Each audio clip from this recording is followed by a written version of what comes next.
The 2025 mayoral and alderman debate for the town of North Topsail Beach. Thank you all for being here. The town's attorneys with Summerall and Sugg have prepared an opening statement for me to read. And I'd like to welcome tonight's candidates. My name is Laura Olszewski. I live at 25 Bermuda Landing Place in North Topsail Beach. I currently serve as an alderman for the town of North Topsail Beach. However, I want to make it clear at the outset that I'm here this evening in my individual capacity as a private citizen, not as an alderman. Although this debate is being held at Town Hall, the town of North Topsail Beach is not sponsoring this event, nor does it endorse any candidate or position, and it is not taking any side in this election. This debate has been coordinated by the candidates themselves, and all qualified candidates for the offices of mayor and alderman were given the opportunity to participate. The purpose of this debate is informational only and is simply meant to allow voters to hear from the candidates directly. The town is providing the use of this public facility on a neutral and nonpartisan basis and in compliance with North Carolina law. Thank you for your attention, and we'll begin. If you get a chance to go to the Onslow County Board of Elections website, our candidates for mayor are there, and that is David Michael Benson and Richard Lee Grant. Mr. Grant is here with us this evening. Our candidates for the town for alderman are Elman Curtis Anders, Thomas Edward Leonard, Kip Stephen Malcolm, Larry Wayne Strother, and Jeffrey Prescott Zenner. Mr. Zenner has withdrawn, though. So we are left with the other four candidates, as well as a write-in candidate, Mr. Mark Barefoot, for alderman.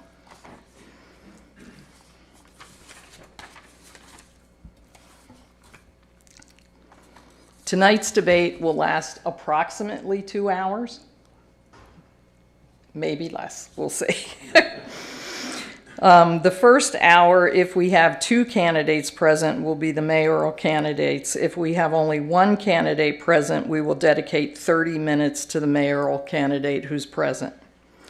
Each candidate will introduce themselves, their name, address, background, and qualifications for the position they are running for in this election. Candidates will be given 3 minutes for their introduction. Once introductions are completed, each mayoral candidate will be asked to describe the two most important issues the town faces and their ideas and plan to address these issues, and we'll have 5 minutes for that answer. Additional questions may come in from ntb25debate@gmail.com or from the bag in the back of the room. So please put any questions you have on paper and put it in the little bag back there, and we'll get to those later. And each candidate for mayor will be given 2 minutes for closing statements. We'll take a 10-minute break after the mayoral candidates and then start with the candidates for aldermen and follow the same format. We will change each direction for the alderman candidates, going right to left to right, my right and left. My role here is to facilitate the conversation with the help of Ricky in the background, who will put the timers up and will be used for each answer. It's important to me that we have ground rules for the debate. Everyone will get their turn to speak. People will not interrupt each other. We will not have people talking over each other. We will be respectful to those participating and to the audience in answering questions. There will not be any rude or common language or curse words used in any answers. Please stay on point and answer the questions asked. There will be time at the end with both the mayoral candidates and the alderman candidates for closing remarks. We are here to honor the election process and the freedoms we have to hear each other's opinions and positions. So, candidate for mayor, are you ready? Yes. Okay. Please introduce yourself, your name, address, background, and qualifications for the position of mayor. You will be giving 3 minutes for your introduction. Ricky, can you change that to 3? That's all right. I'll stop when it gets to 2. Okay. Go ahead and start. Hi. Rick Grant, 202 Sea Dunes Court, North Topsail Beach. I'm Rick Grant. I'm your current alderman, and I'm running for mayor. I have over 30 years of executive experience as president, CEO, chairman of the board levels, both running heavily regulated, like the town, and unregulated companies, private and non-private. I've dealt with regulators, auditors, and government officials, both state and federal, including extensive testimony before these bodies. I've built strong relationships in my business career, as I have as your liaison with the Onslow County Commission and with the Onwassa Board. And by the way, I also own my own business, which educated me on controlling spending, as you can imagine when you're writing the checks yourself. Since I've assumed those roles, especially with the county and with Onwassa, the town has received, and this was confirmed by Tim Foster, who was here yesterday speaking, we've received over $1 million in fire tax. For those that are counting, that's about 6 cents in property tax that we got back from the county. Hundreds of thousands of dollars in beach debt payments, which has happened. $10,000 for the Ocean City beach access. And yesterday it was discussed, and we knew about this through their budget process, Onslow County has now committed to spend $1.5 million on their beach accesses this year, which is unprecedented for them. My education, I'm both an attorney and engineer, and I think it gives me a unique perspective that has helped me be successful in my business career. As importantly, I show up. I'm at these meetings, the Onwassa board meetings, the two county commissioner meetings twice a month, BISAC, alderman meetings, and I've been doing a number of HOA meetings as well. I've got another one planned for Saturday. With millions of dollars of projects in front of us, my commitment to you, I will be transparent, I will be a good steward of your money, and I will be there to fulfill the duties and responsibilities of the office. Thank you.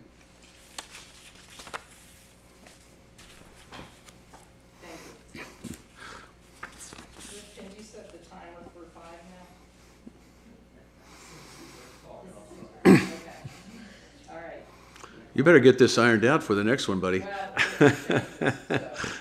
all right. Mr. Grant, please describe the 2 most important issues. Sorry. Mr. Grant, please describe the 2 most important issues facing the town and your ideas or plan to address these issues should you be elected. You have 5 minutes for this question. Thank you. You know, I would think that the normal answer to that is public safety and our beaches, and I agree with those. But I think the most important issue that we face right now is how can we pay for those type of things? How do we put the money away? How do we avoid, and I think everybody knows this, the 2 other towns on the island right now just asked for and implemented substantial tax increases, 20 and 30% property taxes. So how do we avoid that? And what that comes down to is planning and figuring out what this town needs. And also, and I think a couple of meetings ago, I brought up the idea of doing a 5-year forecasting plan. The county's got one, Surf City's got one, Holly Ridge has got one.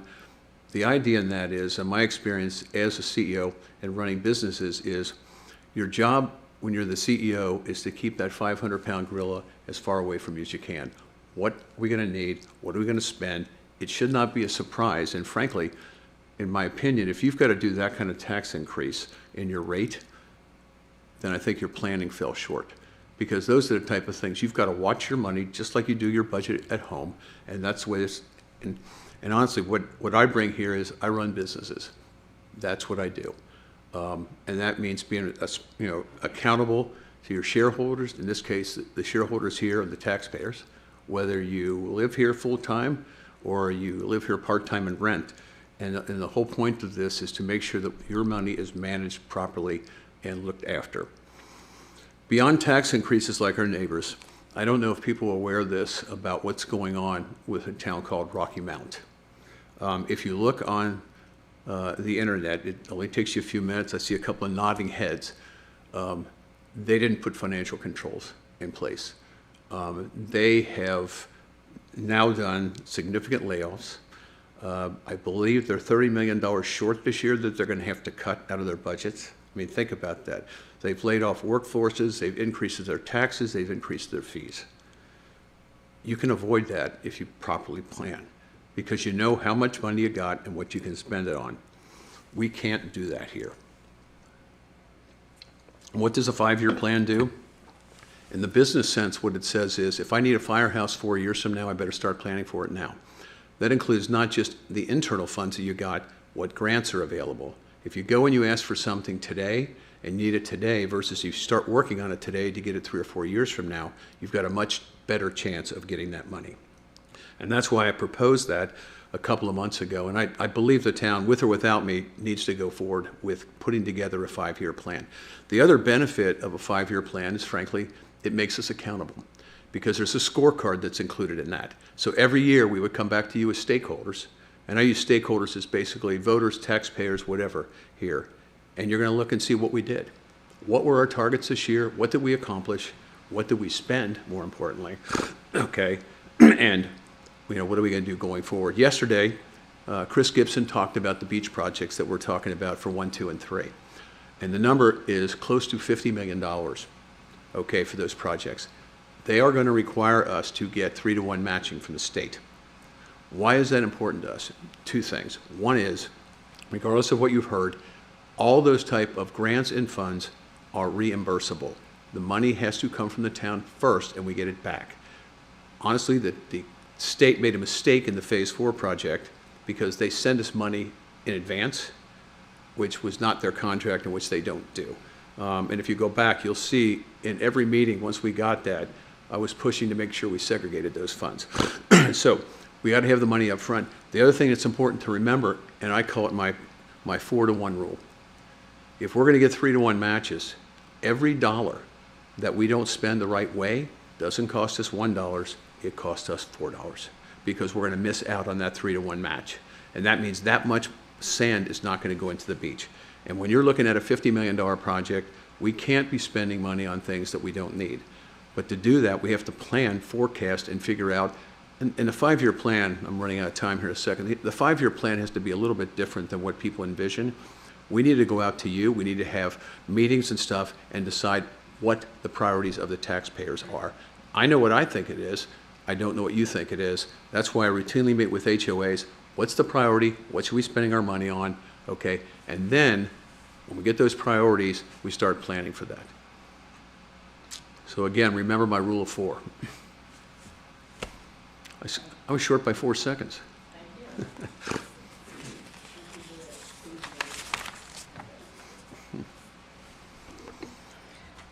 The candidate will have 3 minutes for this next question. Onslow County has put great effort into creating a strategic plan for the county. What's your position on strategic planning here in the town of North Topsail Beach, and how does that dovetail in with what the county is doing? Well, let me ask you a question. So I just talked about strategic planning for about 3 minutes. Do I get a deduction, or do I still get to my 3 minutes? That's the question. I was Get your being time. funny. I feel very strongly about that. And also, I've had a number of meetings, both, we saw Tim Foster here the other day, and the other board members. They're willing to work with us. We don't have to do what they're doing, but we should identify those areas that we can work with them together to save money. They're looking at putting a new EMS thing up where the old Plurus office is on 210, all right? We're also looking for an EOC for us, okay? Things like that we can work together and save money doing. And also, if we can fit ourselves into some of their, and consistent with what it's our plan, not their plan, okay? But consistent with that, to the extent that we can do things together and save money together and be more efficient together, there's no reason not to do that. And they're committed now. We've really reestablished a relationship with them. If you look at everything in their website now, you see our beaches, right? They understand. They're a coastal community, but we're their coast. Tim grew up here. Those people grew up here. There's so many things that we can do together to be efficient and to provide better services and stuff. And I've also been pushing them to do some more money for us for the Ocean City people for the Jazz Festival so we can do things like that together. So I feel very strongly we need to do a 5-year plan. I would be very reluctant to go forward with the beach plan until we know how much money we've got and how we're going to spend it. Thank you. You finished with that question? Yep. Okay, thank you. We'll move on to question 2 and start the timer over. North Topsail Beach currently has a contract for outside accounting services. Please explain why it was necessary to contract this work out and what you see as the plan for accounting functions for the town going forward. I'm only laughing because I think anybody that's been paying attention for the last 4 months knows what I think about that contract. We entered into a contract when our last financial person left last, I think it was October. That contract was for $20,000 for 5 months. We've been spending $40,000 to $50,000 a month on that accounting firm. We've been paying, and it's not about whether these people are qualified. It's about, this goes back to spending it wisely. The partner assigned to us gets $150 an hour. That's about $320,000 a year. The person doing payables and doing payroll is getting $120 an hour. That's about $250,000 a year. That's not a good use of our money. If you've seen my presentations, you know that I disagreed with some of the money that's been paid to them. I got very involved when we did the extension with them to limit the number of hours that they were spending. My experience with consultants is if you do not monitor their work, they will continue to bill you. And it's funny because I didn't know if this was going to come up, but this was part of the presentation I made at a board meeting before. Okay, this is why I get concerned about using consultants. On April 12th, we had an individual bill 12 hours and worked until 2 o'clock in the morning. On the 3rd, 13 hours until 11 p.m. On the 4th, 15 hours at 2 a.m. Okay, and these are all at $150 an hour. April 8th, 11 and a half hours. And as I've said to people, if the fire chief tells me that he's going to pay people because they have to work late because there's a fire, that's fine. Police department says the same thing. In 30 years of running businesses, I'm still waiting for the first accounting crisis that requires somebody to work 50 hours in 3 days. I think that we have got that under control now. Our new financial person is starting in 10 days. And I am going to be pushing very hard to get rid of that contract. It's not that they haven't done a bad job, but, and again, I've pointed this out, we spent almost $100,000 on them to do our budget this year. That is not acceptable to me going forward. And yes, I have been a skunk at the picnic on that issue. I feel very strongly that's not a good use of town money. And I think to date, we're well over $400,000 into the accounting firm. So if you think I don't feel strongly about it, email me because this is something that really bothers me, frankly. Thank you.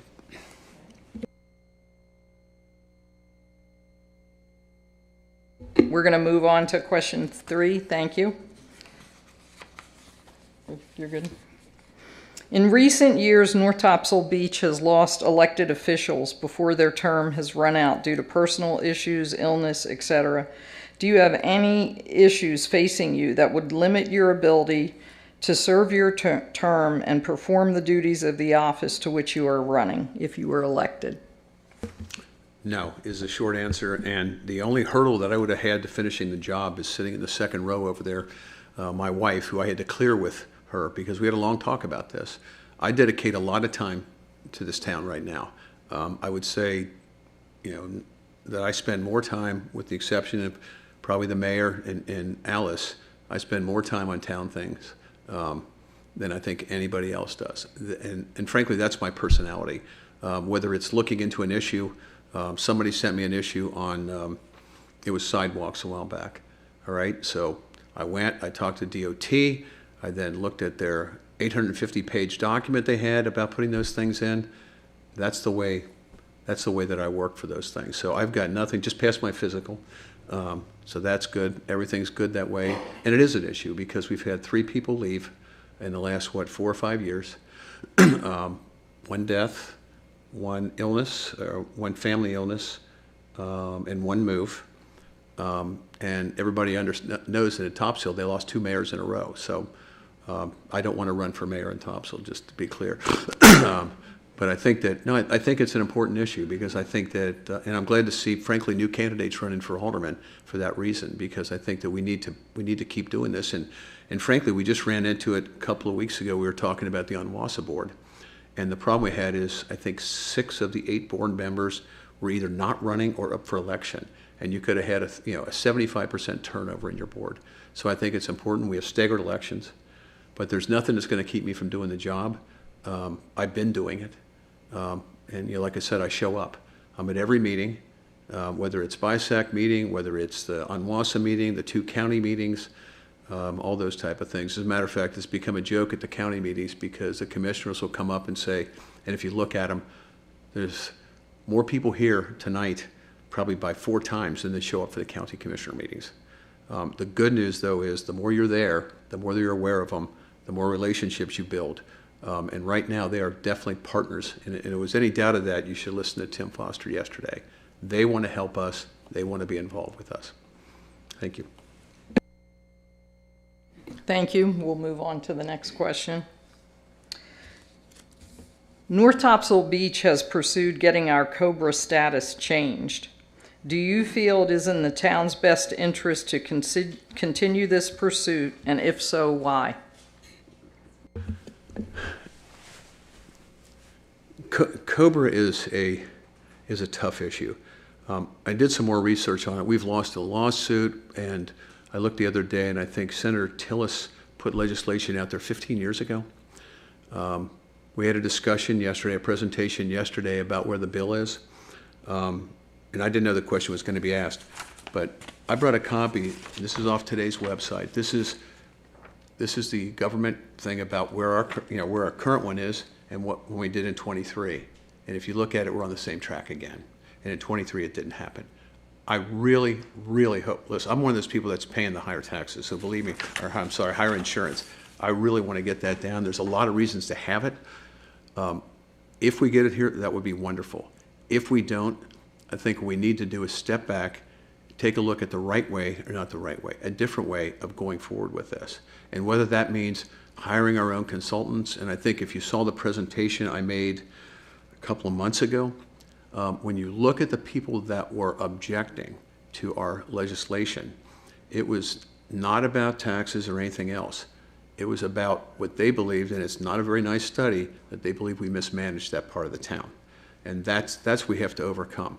So I think it's going to be a tough road no matter what we do. I think that I just feel like sometimes we're stuck in in this do loop, that it's Groundhog Day in terms of doing this. We keep doing the same thing over and over again. 2 years ago, we sat up here and we thought we were going to get it done. When you go on the websites and you take a look at it, and I track it every day, there's also a grading system. And that grading system gives us currently a 4% chance to get this thing done. And even though we had discussions about this yesterday, I went back and I listened to it 2 more times. The answer on that is, we're trying, but nothing has moved. And with the gridlock that's going on in Congress right now, that's a problem. But I would be willing, I think it's important enough to the town that if we have to dedicate more resources to this, and I mean money to it, and I mean maybe get our own lobbyists and get our own technical people and do all that kind of stuff, we have to be serious about this thing, okay? It's not showing up. I've testified before the Senate.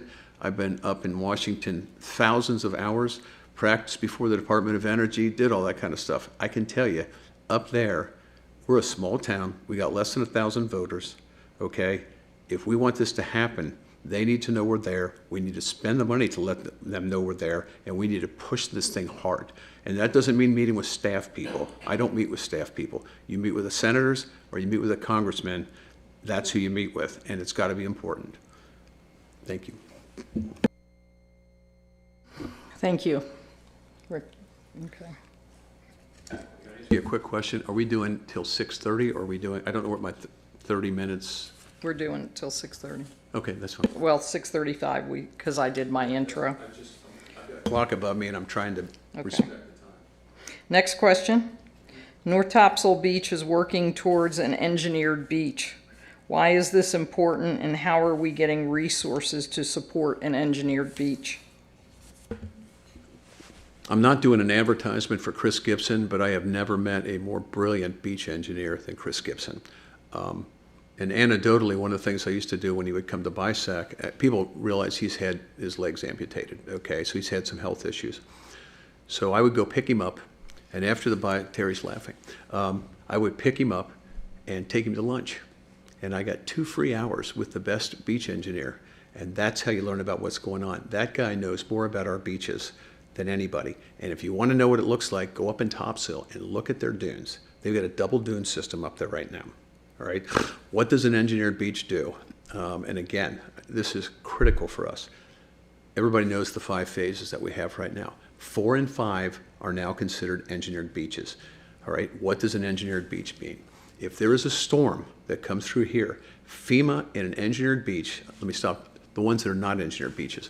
The storm comes through, FEMA will replace the dune, not the beach. An engineered beach means FEMA will replace the dune and the beach. That's why if you look at the programs, and I think that our other, Fran, I think, had put out some of the information on it, was very interesting, is that when you look at how much more sand went into 5 this time, after the storms, versus the other ones, because it was an engineered beach.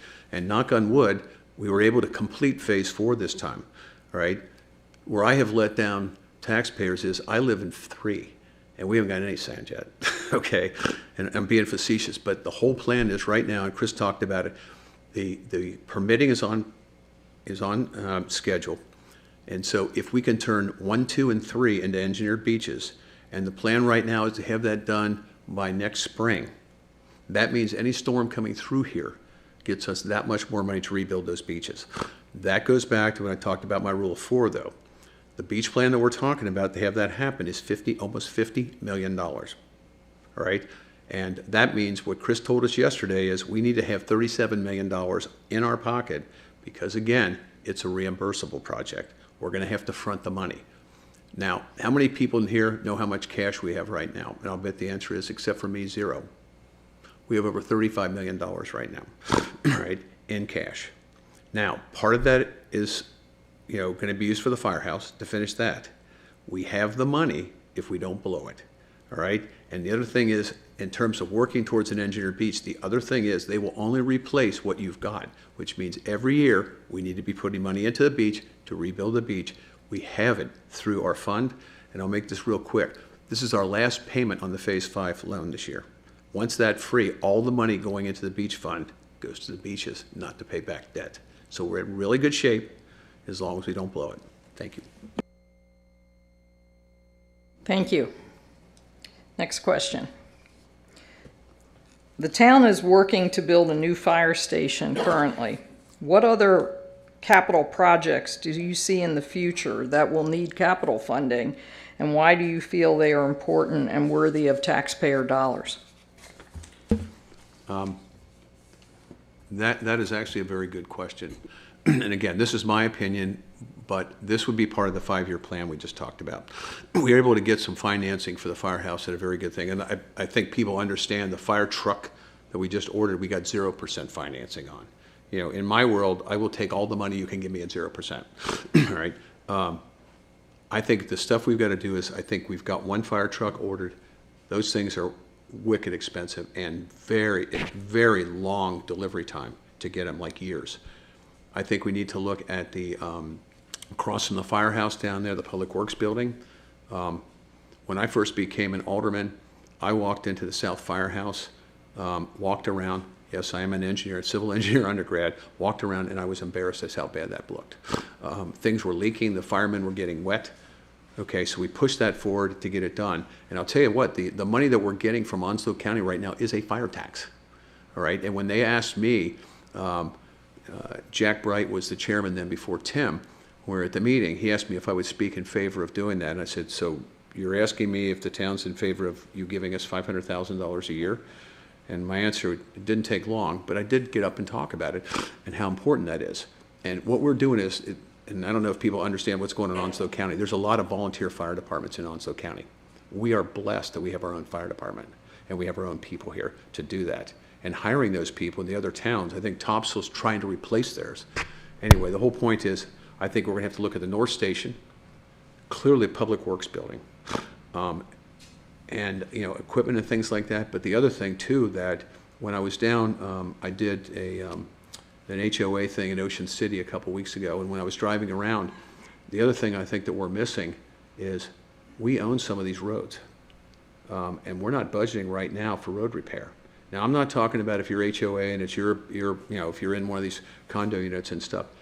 Town's got a lot of roads right now, and we're not looking at that right now. So I think the roads, I think the Public Works building, we got to look at the firehouse. We also got to look at equipment and find out. And again, the lead times on all this stuff are so long that we have to start planning now. And there's money out there. If we can get money to do this stuff, I go back to my rule of 4. If we can find even 2-to-1 matching on this kind of stuff, or good financing, that's where to go for. Thank you. We've got 2 questions from the audience here that I'd like you to answer. What, in your opinion, can you accomplish as mayor that you cannot accomplish as an alderman, being you lack voting rights as mayor?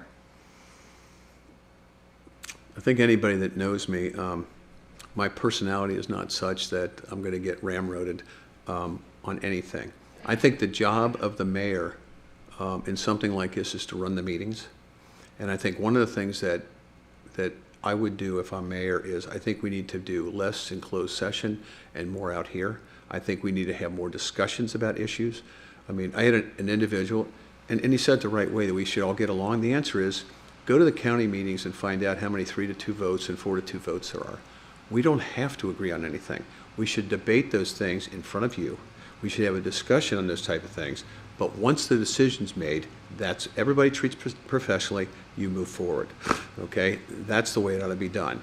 And the other thing is mayor is, and not that it lacks when I'm dealing with the county or with Onwassa, because that's just who I am. The reality of those type of things is there's a certain something that comes with having that title. And also I think that, it's more of and it's what I've been doing kind of my whole career is, you build a team, you make people work together, okay? And don't forget, I would get the tie-breaking vote. So that's important too. But I think the other thing too is I'll make sure that the things that we're transparent. I just feel that we're doing too much in the consent agenda. I think that we need to start taking a look at stuff. And I think in terms of just doing things and planning some meetings, we should be having more meetings with you. Connie talked to me the other day she was talking about Chris's presentation. And she said, wouldn't it be good if we just had a workshop where he came in for half a day, for everybody here, for us as councilmen and stuff, and instead of having a half an hour presentation, have a Q&A with him and find out what's going on.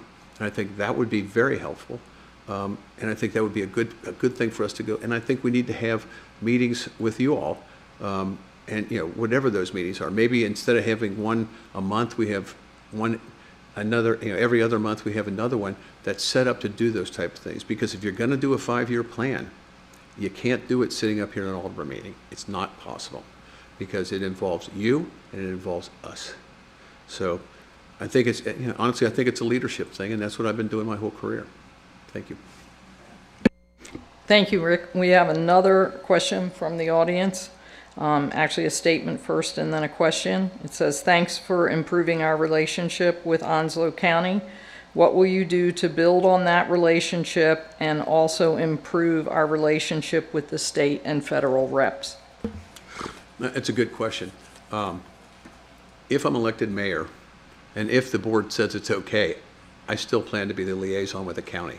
I've spent 3 years building that relationship. And Susan knows because she used to go there. Nobody shows up for those meetings. It's obvious. We have to stay in front of them. I think inviting them in, having Tim come here yesterday.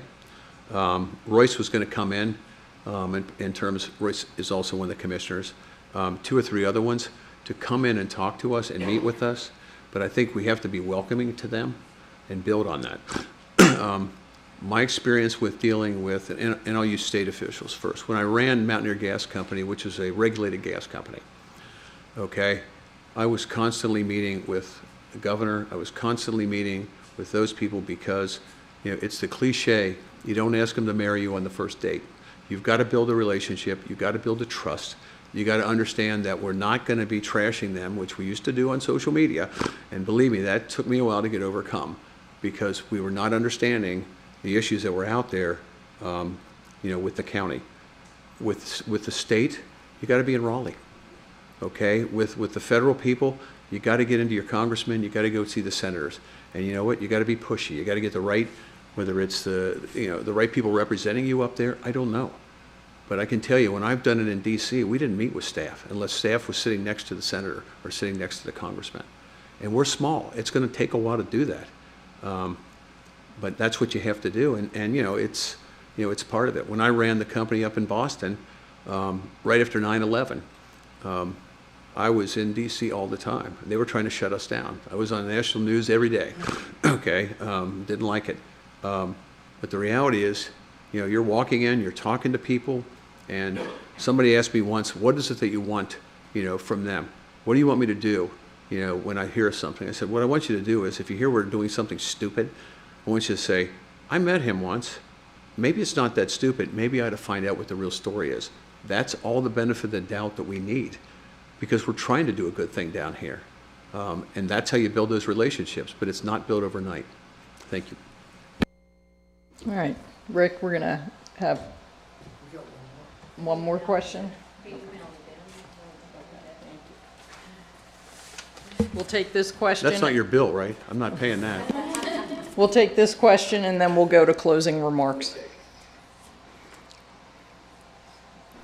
The North Carolina DOT has formally recommended lowering the speed limit along the first several miles of New River Inlet Road, including the area from the Jeffreys Beach parking lot to past the park just north of it. Despite this recommendation, the town has not taken action. What is your position as a candidate on implementing this safety change, and how would you address the potential liability the town assumes if someone is injured in this corridor while no action was taken? It's a question we've been facing for a while. I think the people that were in here paid attention. Again, it's just how I operate. I went and did the research on this stuff, and we have a very low accident rate here. Having said that, to me, the issue is not on the whole road. The issue to me is where Island Drive and going down a little bit past Osprey seems to be the highest level of traffic, and that seems to be where most of that's where all the parking lots are, right? That's where everybody is. And I actually have talked to some people at Osprey, and I'd be willing to push this. I think what we ought to do at a minimum is put up one of those yellow 35 signs, okay? Because this is live. People don't understand that may not be the real speed limit, but most people see a 35-mile speed limit and they slow down. There's also something I was looking up, if I've got it with me, what was it called?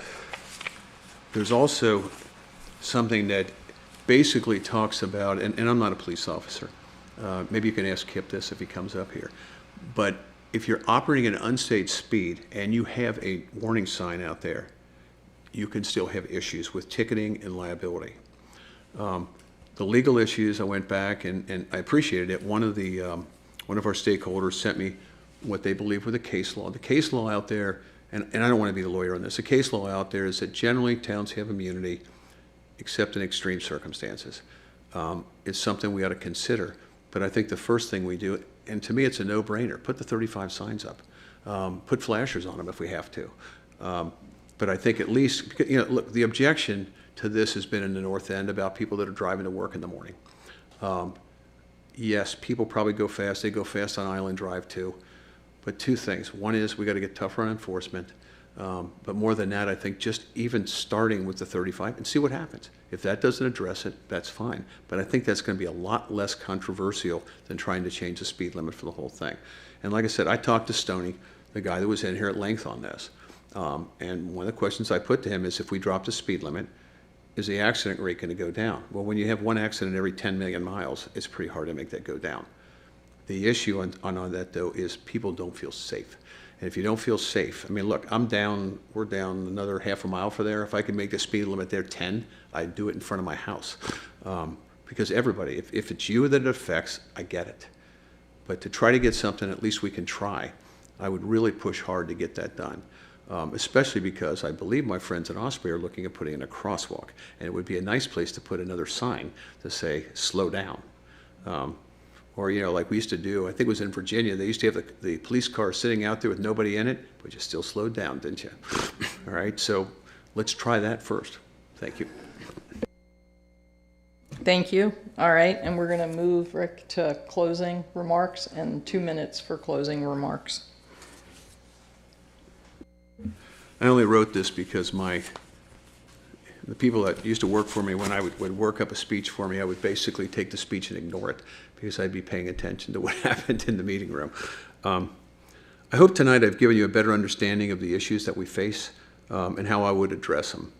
I believe in order to accomplish our town goals, including the $50 million beach project we're talking about, we need to be run as a business. That's what I do. That's what I've done my whole career. We also need to understand that we have a financial fiduciary responsibility to you. And that means looking after your money, looking after how we spend it, and treat it like it's our own. I keep talking about my rule of 4. Keep that in mind whenever you hear the question about the accounting people. If we spend $400,000 on accounting, and let's just say half of it we could have cut, that's still $800,000 that didn't go on the beach.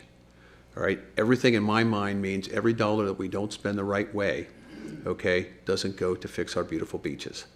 And also remember what happened at Rocky Mount. If you don't believe that financial controls, and yes, I have been a skunk at the picnic on that, if you don't believe in financial controls, and understand, they're not in there because of any person. They're in there because that's what you do. When you put your money in a bank, you know that they've got rules, regulations, and they get audited. That's the way we ought to be operating. Managing, planning, financial controls, transparency, and accountability. That's my expertise, and frankly, the only way I know to run a business.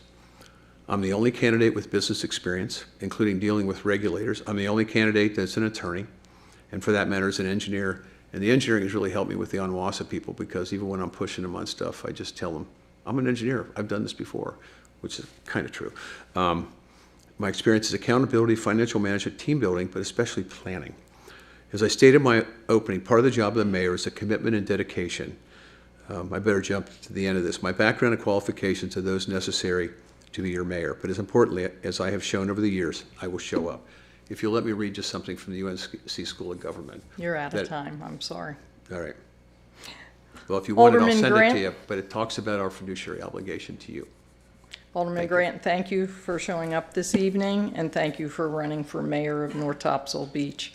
We're going to take a brief 10-minute break, and then we're going to come back with the candidates for alderman. So if those folks could come up and see me, that'd be great. Please don't leave, as I think it's important, since we have 3 positions open for alderman, for you to hear what those candidates have to say as well. Does that mean me too?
And thank you for running for alderman for the town of North Topsail Beach and for participating in the 2025 North Topsail Beach debate this evening. As we did with the mayoral candidate, we're going to start kind of over again with you all introducing yourselves, your name, address, your background, and your qualifications for the position of alderman. And you have 3 minutes for your introduction. We're going to start with Mr. Barefoot, and then I'll introduce Mr. Struthers, okay? Hello, thank everyone for coming out tonight. My name's Mark Barefoot. I live at 246 Sandpiper Drive. 2015 of September is when the wife and I had the opportunity to find this lovely piece of land. Grew up in Johnson and Wilson County, I-95 corridor. Grew up poor, the youngest of 6. Got the opportunity to fish barnacle bills as a child. Fell in love with the beach. We raised our children and have moved back down here. Long story short, as being grown up poor, went to Uncle Sam and was in the Navy for 6 years as a nuclear machinist mate. Went through a lot of difficult training. One of the most academic difficult divisions in the military to complete. After that, I've been in maintenance most all my life. Worked for Big Pharma. Been a supervisor of utilities departments. Have had to make $1 million decisions at on seconds of thinking. When you have thousands of employees that are sitting there twiddling their thumbs and they don't have the equipment to do what they need to do, you have issues. Been a volunteer fire department for 20 years. Served with North Topsail Beach for a few years. Have been to some of you's houses and helped resolve issues in the middle of the night. Have worked as SP Plus parking lot attendant. Have been at Western Carolina University, served as the HVAC and plumbing supervisor there. Also had an opportunity to work on the Great Smoky Railroad. It was awesome. But I love the beach. The kids are gone. My wife is my life. And we gained an angel. And right now I've been asked to run for years, and I have not. I show up. I try to stay involved. Even when I was gone for 3 years, I still stayed involved from afar, but I kept my mouth shut. To be honest with you, I don't feel like I'm running for this position. I feel like I'm giving you, the voter, an extra opportunity to make a decision based on the few candidates that we do have running for this position. I would like to say that this is probably one of the second fullest I've ever seen this room that I know of. The speed limit discussion was the first, the most I've seen it here. I've been to meetings at St. Regis. I've been to meetings at the library. I've been to meetings everywhere. I currently am in a position where I deal with the locals, the day trippers, the tourists, listen to their feedback, and feel like I could provide positive input to the board with decisions that are made. Thank you guys for coming out tonight. I look forward to serving you if you'll have me. Thank you. And Mr. Struther, if you could do your introduction. So you're going to give name, address, background, and qualifications for the position of alderman, and you have 3 minutes. I am Larry Strother. I live at 308 Lanterna Lane in North Topsail Beach. And I've owned property on the island for about 23 years, but I've lived full-time in North Topsail Beach for the past 10 years. My wife Lori owns Porch and Nest, home decor store in Wilmington. We live in the Portofino neighborhood, and we have a pretty big family. We've got three kids. They're not kids, but we got 3 kids.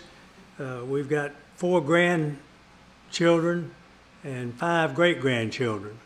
So some of our family's been busy. And then our beloved Dixie Ray, our doodle. She's on the picture. I'm an active member of Sneads Ferry Presbyterian Church. I've served as elder, head usher, outreach committee member.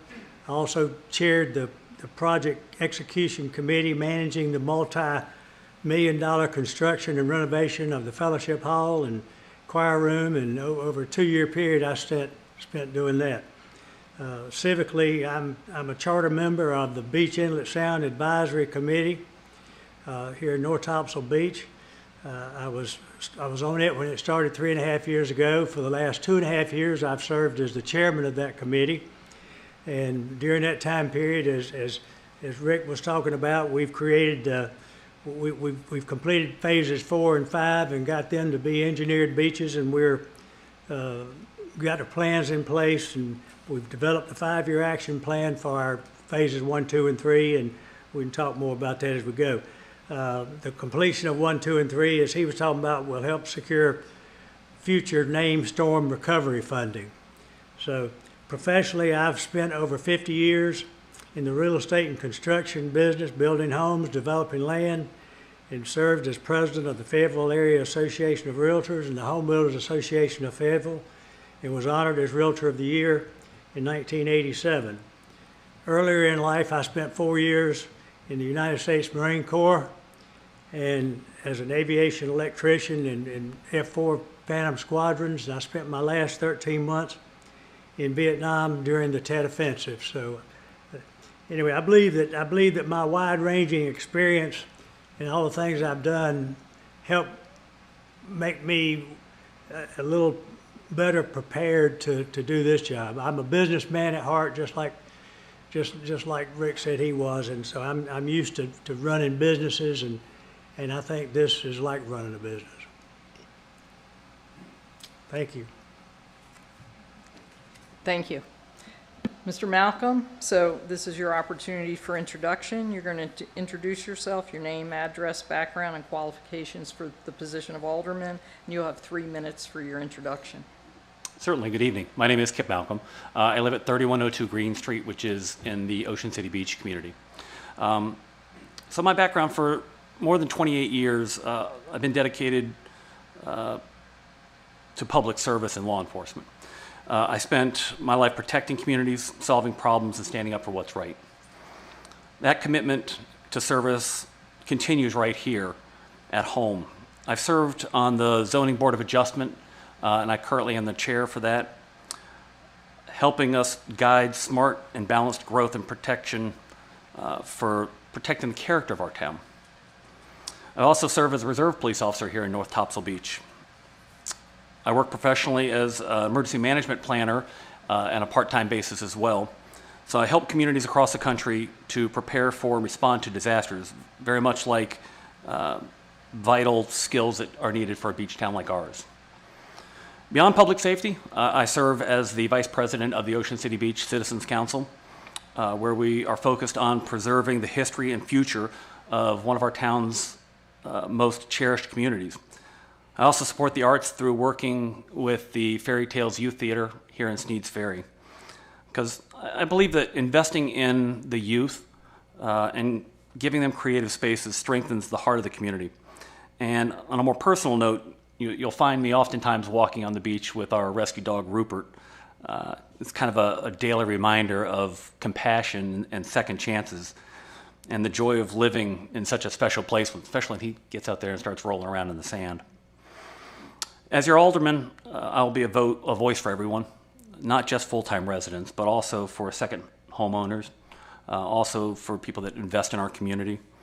They may not all be registered voters here, but they support the economy, they pay taxes, and they care about the future of this town. I believe in inclusive leadership that values every stakeholder and every perspective. I'm running because I care deeply about the future of North Topsail Beach. I want to make sure it's a safe, resilient, and welcoming for generations to come. Together we can protect and make the town so special. I'd be honored to earn your support and happy to engage with you, whether it be tonight, tomorrow, or anytime between now and November 4th. I hope you vote for me, but more importantly, I hope people show up to vote, because I think your voices need to be heard so that the town can move forward successfully. Thank you. Thank you, and now we'll go to the first question, and this time we'll start with Mr. Malcolm. Please describe the 2 most important issues facing the town as you see it, and your ideas or plan to address these issues should you be elected as an alderman. You have 5 minutes for this response. Thank you for the question. Obviously, with my public safety background in law enforcement, I have a very strong support for our public safety officers. I think, obviously, the building of the fire department is crucial to protecting our community and protecting the community around North Topsail Beach. Replacing that firehouse was desperately needed. And as Alderman Grant said, I think there's going to come a time when we're obviously going to have to replace the North Fire Station so that it can provide services to the residents as well. So I think having a strategic plan, in my time, I worked in Arlington County, Virginia. We always had a strategic plan. We always had a vision and a roadmap to work off of. And when we didn't achieve those goals, we held people accountable for it. And I think that's what North Topsail Beach needs to do. We need to establish a strategic plan that prepares for replacing the North Fire Station. Now, as a reserve police officer here, I can tell you there's not enough space in this building for the police department. There's a very small portion that's about the same size as this room that the police department functions out of. That's it. That includes evidence. That includes equipment. That includes files. That includes office space. Now, we don't have a lot of crime in North Topsail Beach, but we have crime, and we have officers protecting us every day, 24 hours a day, 7 days a week. We have to dedicate ourselves to commitment to public safety, to law enforcement, and to, unfortunately, confine the police department to such a small space, they're busting at the seams. There's a storage unit that's used for storing equipment. Do you want to go to a storage unit to get your ballistic vest? To get your uniforms? Is that right? So I think what we need to do is we need to build out a space for the police department, whether it's adding on to the South Fire Station, adding on to the North Fire Station, finding some alternative on land. It has to be part of the strategic plan to how the police department is going to be able to grow with the times. The police department has 13 officers. Is that enough to cover everything? I think we could stand to have more officers. We have issues with hiring and retaining people in this town. We have to start looking at how we're going to hire, how we're going to retain people, and show the staff that we appreciate the work that they do every day. That includes my man back there working the audiovisual. We have to show support for all of our town employees. Again, public safety is my number one because that's my background for the past 28 years. Outside of that, I think clearly our beach is our life. Talking to Onslow County, we're the only beach for Onslow County. That's why they support us. That's why we work together so well.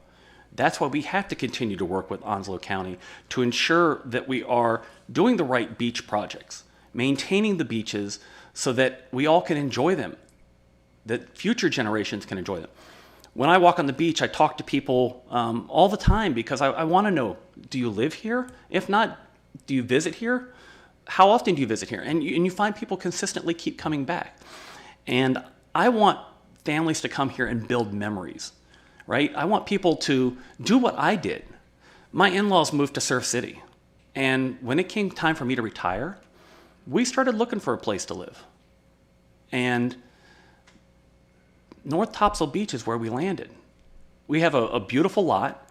We're in an amazing community. I didn't even know about the community before I moved here.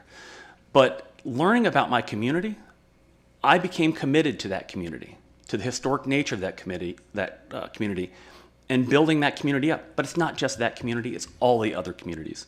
So the beach, to me, is North Topsail Beach, right? It's part of our name. I once heard mentioned that we're a beach town, a true beach town. Surf City is a beach town that has land on the mainland.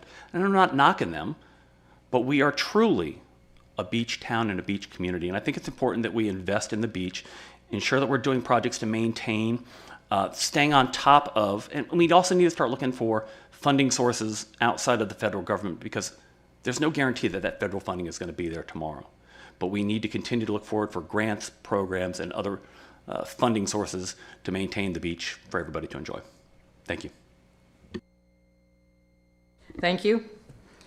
All right, Mr. Strother. Please describe the two most important issues facing the town and your ideas or plan to address these issues should you be elected as an alderman. And you have 5 minutes for that response. Thank you, ma'am. I think we're going to get redundant on some of the plans that we think need to happen because it's what it is and what it's important. But during the next 4 years, I'd like to see completion of our 5-year beach renourishment plan. That's one of the most important things that we can get done so that we've got engineered beaches all the way up through phase 1 so that we can get FEMA reimbursement when all that happens.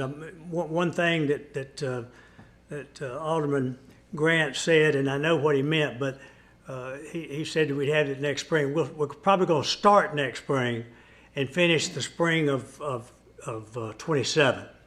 And he was right, but he had to move forward a year. But I think and so that's the plan, and that's where we're moving towards. And I think that it's one of the most important things that we plan for our money and get everything put together where we can do it. We had a meeting, as he said, we had a meeting at the Board of Aldermen this week, and we did. Chris Gibson did a display, and he put.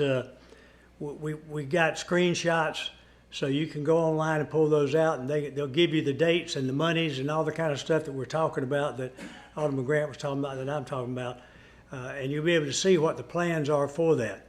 And so far, we've kept to our plan. We built in some buffer time. But right now we're still on track for when originally that we were planning on trying to get that done. So that to me would be number one, maybe because I'm the chairman of that committee, and I do hope that I'm going to be able to remain the chairman of that committee once I become an alderman, if I become an alderman, because I think it's something critical, and I'd like to still be a part of that. And number two is I think that we need to continue efforts to create long-term financial plans for other town projects, i.e. infrastructure and all other kind of things that we've talked about. I mean, there's things going to happen. There's roads that's going to have to be repaired. There's water lines that we own that's going to have to be something done with. There's just a lot of things, and it appears to me, and I've not been on the board, but I've spent a lot of time in board meetings because of making presentations for the Beach Inlet Sound Advisory Committee, and I come sometimes just to be here. And there's a lot of things that we need to be putting money away for it, and there be some plans to do that, because it's going to come up, and just like at your house, you get slapped with a bill and you say, oh my Lord, I didn't plan for this. And the same thing's going to happen here if we don't do something about it. And it appears that it has not been being done to the extent that it probably should be done. And that's just from what I see from the outside. I'd like to see better communication between the board and the town.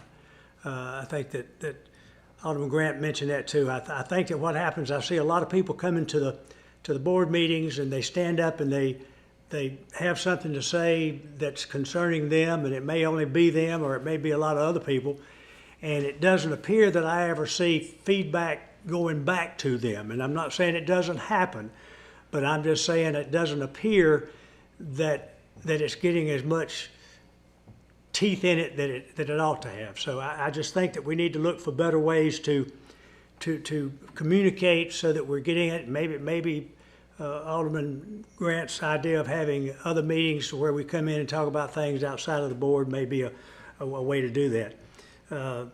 But I know that if I get elected, I plan to acknowledge and respect the public's concerns and criticisms. If the communication improves as identified with what I was just saying, I believe we can minimize a lot of those issues. And I think it's important that we do that. And that's my 2 or 3. Thank you. Thank you. Mr. Barefoot, please describe the two most important issues facing the town and your ideas or plan to address these issues should you be elected as an alderman. And you have 5 minutes to answer this. All right. First of all, I wish we could have done 1, 2, 3, 4, and 5, 6, because we're going to be in the repeat phase.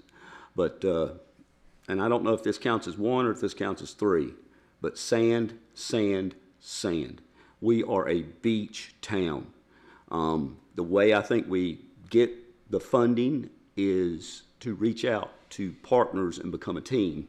Onslow County, glad to see him here yesterday. It was awesome. We need your help. When you get on, when you drive to Kinston and you're on 258 and you hit Richlands and you're going on 258 and you hit that county line, Jones-Onslow County line, and you see those big, beautiful fields, hog plants, everything else. They can't bring a hog plant to the beach. We can't take a beach to the hog plant. But all this tax revenue coming from Sneed's Ferry. I mean, I've been here in town hall, looked at somebody and said, I'm going to town to get something. Can I bring anything back? Here I am in a town and driving to an incorporated area in order to get the needs for just basic life. So I think that we need to partner with Onslow County and the surrounding areas to be more of a team and to get more of a voice and more of a push, because I feel like we're an anglerfish.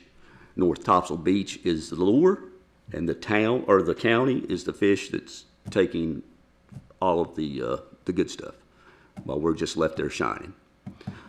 Second one, second big concern to me, and back on the sand, I'm personally on the intercoastal side. So I get water up hip level sometimes under the house. So when I say sand, I'm not saying sand for my benefit. I'm saying sand for the town's benefit. Because I know this position is not for my interest, it's for the town. My second biggest concern for the town is Cobra. To me, Cobra is a joke. It is hodgepodged here and there. Some of the buildings are out of Cobra that are falling into the ocean. Some homes are getting hammered that have regular State Farm insurance. Some homes haven't had an insurance claim in 30 years and they're still in Cobra. I mean, to me, this was a good old boy map set years and years ago that needs to be resolved. And the way we need to push that is to quit going and backslapping people and saying, hey, let's meet, and nothing come from it. You go on a mission and you come back after 10 or 12 years and it's a failure, that's a failed mission. My personal opinion is it's discrimination. Right here we are beside Camp Lejeune. If a guy is lucky enough, or lady, is lucky enough to find a nice little place here in North Topsail that they can afford, they cannot use their VA benefits to purchase that home because it is in a Cobra zone. VA loan will not honor a loan for a residence in Cobra. To me, that is discrimination. That's another reason it was a good old boy plot, 50 years ago, 40 years ago, to keep the Marines off North Topsail. So I would definitely partner with the county, and I would be throwing some elbows instead of picture opportunities. So that's all I have. Thank you very much. Thank you. We're going to start with you again. These are from the folks in the audience. That's all right. Take a minute.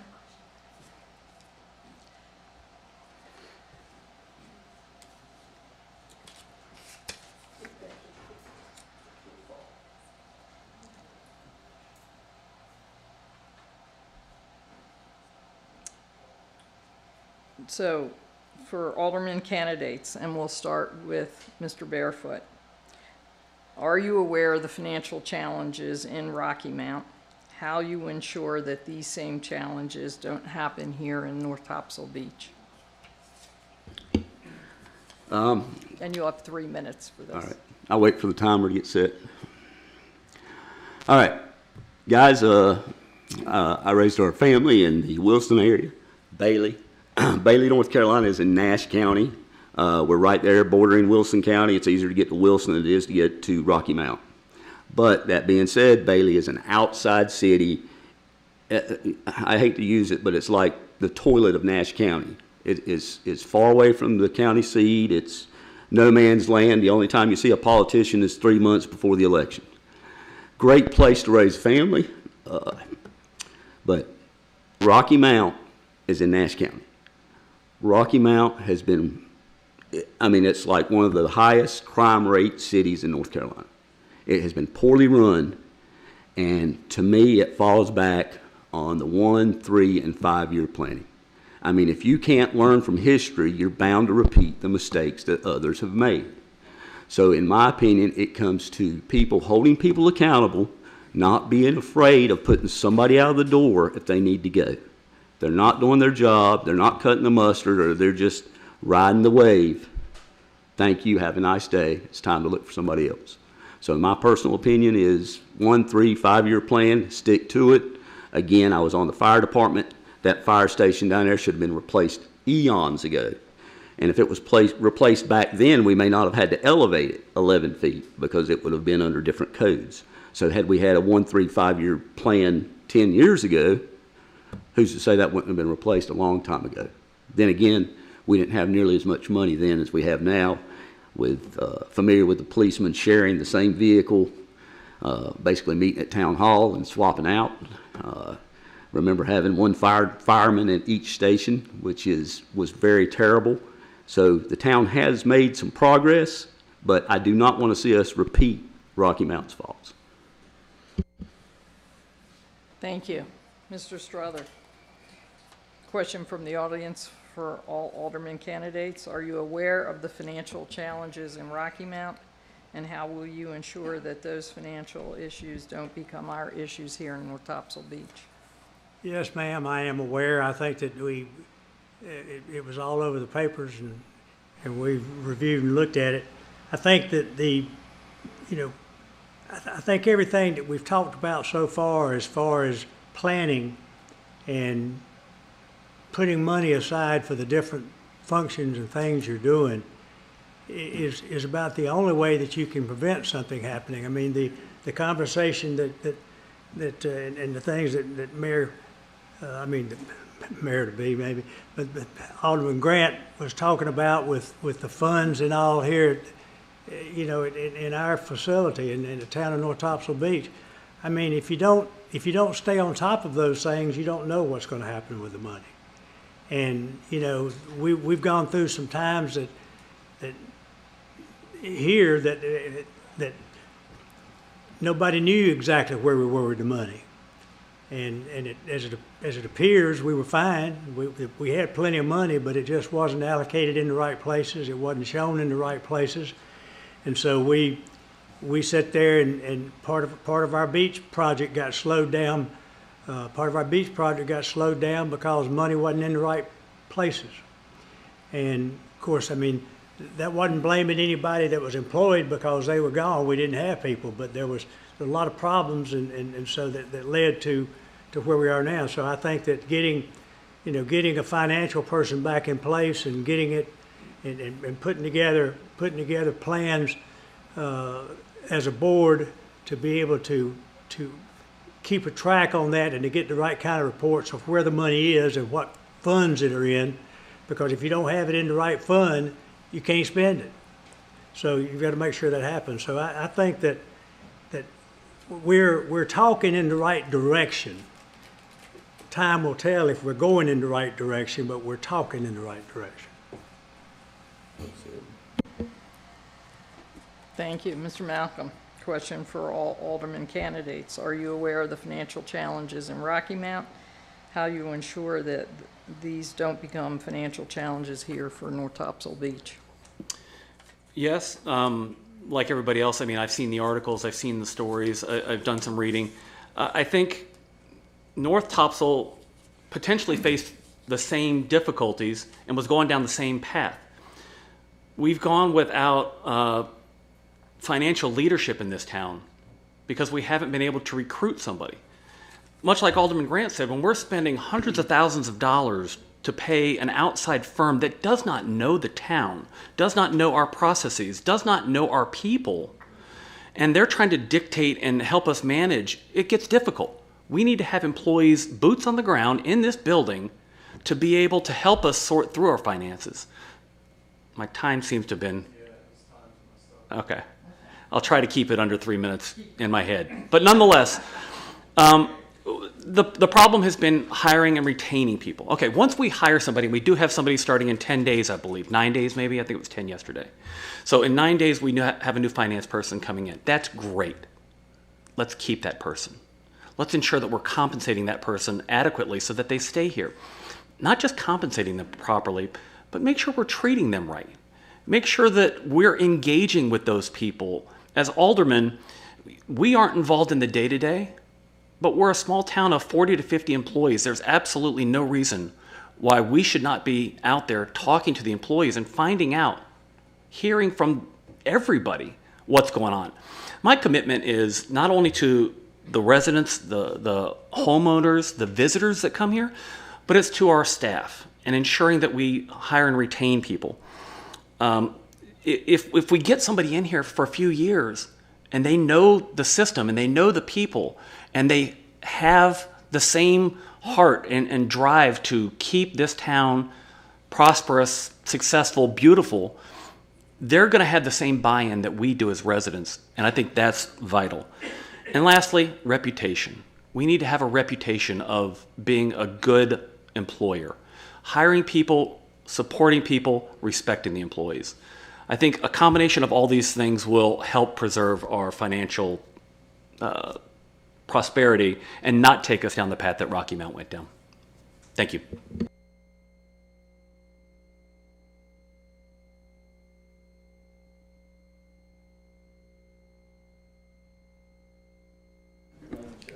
You speak in the microphone. Yes. Speak up. And I'll ask this question as someone serving as an alderman. With our recent issues that come to the board, are you willing to recuse yourself when you have a conflict of interest in one of the issues in front of the board? And we'll start with Mr. Malcolm. Well, again, clearly, being a reserve police officer for the town of North Topsail Beach, there might come opportunities where I will have to recuse myself from decisions made by the board or votes made by the board. But I can still speak my mind and speak on behalf of our public safety officers in our town.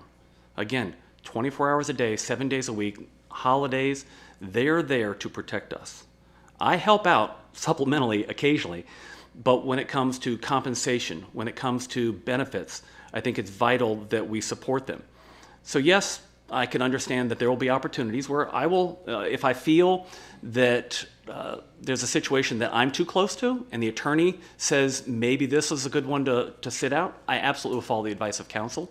But, you know, aside from that, I don't have any conflicts. I'm my own person, and I really don't have any conflicts that I think I would recuse myself from other than, like I said, the law enforcement side of public safety. As for the firefighters, you know, cops and firefighters kind of always have that camaraderie. I like the fire chief, and he and I joke around a lot, but I still think I can speak very neutral and unbiased as it goes to public safety as far as the right vision for public safety. So yeah, I would recuse myself if it was deemed to be a conflict of interest, but I don't see that being a conflict of interest. Again, outside of that, I see no other conflict of interest that I have in this community. Thank you. Mr. Struther, with issues facing the board, are you willing to recuse yourself with discussions and voting on issues if you had a conflict of interest? Yes. Is that your complete answer, sir? Well, I mean, I think that if you've got a conflict enough to where you're so prejudiced about something, then I think your argument is not well taken by everyone else because they know that you've got an ulterior motive, or they feel like you do, and if in fact that is, then perhaps you should recuse yourself. So. Yes, I mean, unless it was something that I felt like was totally unfair, but if everybody plays by the golden rule, that won't be a problem.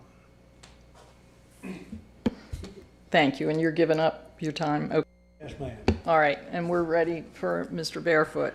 With recent issues facing the town, again, are you willing to recuse yourself with discussions and voting on any issues where you may have a conflict of interest?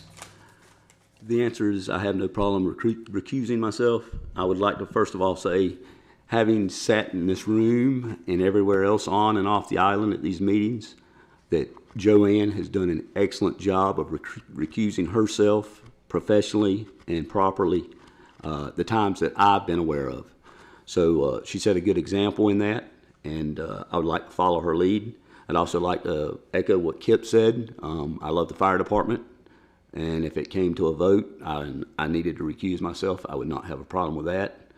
Again, the police and fire are a love-hate relationship, but it's good to be able to pick on brothers. And again, I would like to let everybody know that people that get to know me know that I call it a 4P concept. I have my political opinion, I have my professional opinion, I have my personal opinion. But with all those being said, you need to be polite and professional at the end of the day. So sometimes you have to bounce all those different, I don't have people talking in my head. I do talk to myself from time to time. But you look at all the different ways and angles things happen, and sometimes you just have to do the right thing and step away. And recusing yourself is a professional way to do that. So no, I do not have a problem with recusing myself. Thank you. Thank you. We have one other question, and I'm going to... Can we pause for a second? Yes. Video went out. Okay.